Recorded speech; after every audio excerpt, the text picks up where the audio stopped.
Marseille pour retrouver Florent Germain qui se trouve en compagnie de Mathieu Valbuena.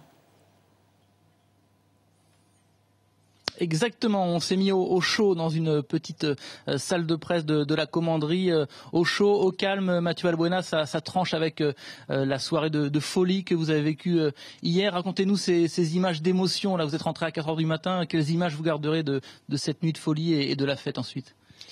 Une grande joie des supporters, cette communion qu'ils ont eue avec nous et cet hymne chanté, on va dire, avec le public à la fin. Donc ça a été des moments extraordinaires et on a vraiment savouré.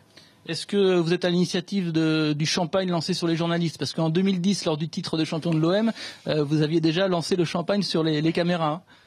Ouais, c'est vrai que j'en ai fait un petit peu partie, on va dire. Mais bon, voilà, c'était bon d'enfant et c'était vraiment, on voulait vraiment aussi le faire et on était vraiment dans l'euphorie aussi. Et voilà, je pense qu'on a senti tout le monde heureux, les gens heureux et voilà, on a renversé une situation qui était très difficile, très délicate et l'objectif principal était d'aller au Brésil et on l'a fait et maintenant on reste ambitieux pour le Brésil. Ça aurait été une catastrophe de pas aller au Brésil. Je crois que ce sont vos mots. Il y avait ce sentiment de revanche. Il fallait faire quelque chose, Mathieu.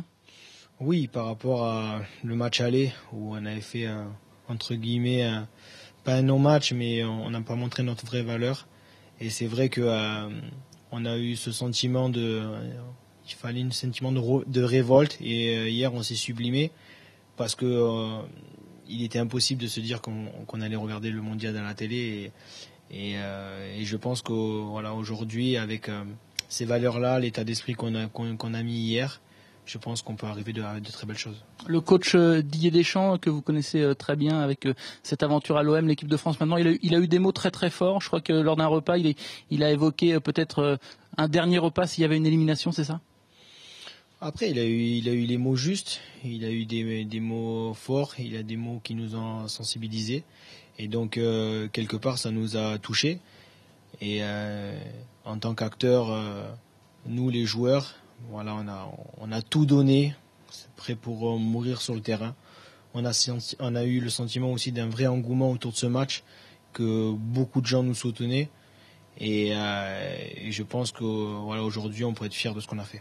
Dernier petit mot, Mathieu Valbuena, tirage au sort des phases de poule de cette Coupe du Monde le 6 décembre. Est-ce que du coup, on peut presque s'enflammer et être ambitieux? Est-ce que la France a un vrai coup à jouer dans cette Coupe du Monde au Brésil? Il faut l'être. Je pense qu'il faut être ambitieux.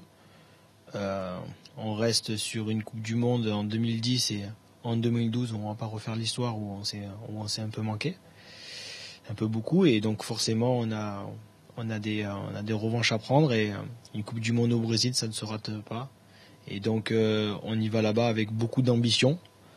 On attend vraiment le 6 décembre, c'est ça le tirage.